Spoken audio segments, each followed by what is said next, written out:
Bon, alors apparemment, ça a été le chaos à Barcelone. Il s'excuse pour le chaos vécu par les spectateurs. Je n'ai jamais vu une aussi mauvaise organisation lors d'une course de F1. Des gens tremblaient, s'évanouissaient en attendant 1 heure pour une bouteille d'eau. What? Les organisateurs du circuit de Catalunya ont eu du mal à faire face au nombre élevé de spectateurs, 100 000 par jour. Sur les réseaux sociaux, les fans se sont plaints du long trajet de longs temps de trajet allant jusqu'à 5 heures pour le trajet de 30 km depuis la ville, d'un approvisionnement insuffisant en nourriture et en boissons et d'autres frustrations générales. Peu d'animation, peu de toilettes, boutiques horriblement chères. Alors en fait, pourquoi vous amenez pas votre propre eau et votre propre bouffe? Vous savez très bien que c'est hors de prix sur les circuits, enfin, je sais pas. Et au moins vous êtes sûr d'avoir une bouteille fraîche, quoi. Dans une glacière, un petit sac réfrigérant, par exemple. Dans une note officielle du circuit, et maintenant du PDG de la F1, Dominique Cali, Barcelone a été informé qu'il y avait des choses à améliorer pour 2023.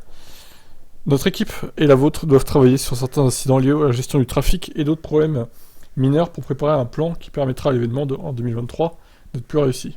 Le patron de la piste Santa Maria a admis qu'il y avait eu des problèmes imprévus en raison du nombre de spectateurs plus élevé que prévu, en particulier vendredi et samedi. Il a dit que les chiffres étaient bien au-dessus de normal. Normalement, vendredi, c'est 18 000 personnes. Nous pensions que ça pourrait être 25 000 cette fois, mais c'était le double. Ouais, quand même. Il a déclaré que les organisateurs avaient apporté quelques modifs après vendredi soir, notamment davantage de points de vente de nourriture et de boissons, et une commande supplémentaire de 130 000 bouteilles d'eau. Santa Maria a admis que le chaos des transports en commun était le pire aspect, mais a insisté. Il est inévitable qu'il y ait un peu de chaos lorsqu'un événement sportif mobilise autant de monde. Mais je me suis mis à la place des fans qui ont souffert de ces problèmes, et je leur présente mes excuses. Très bien. Alors, est-ce que vous y avez été à ce Grand Prix d'Espagne? Dites-moi si vraiment ça a été autant le chaos qu'ils le disent. Bon, évidemment, nous, à la télé, on n'a rien vu de tout ça. Hein. Donc voilà, bah écoutez, je vous laisse commenter. Ciao.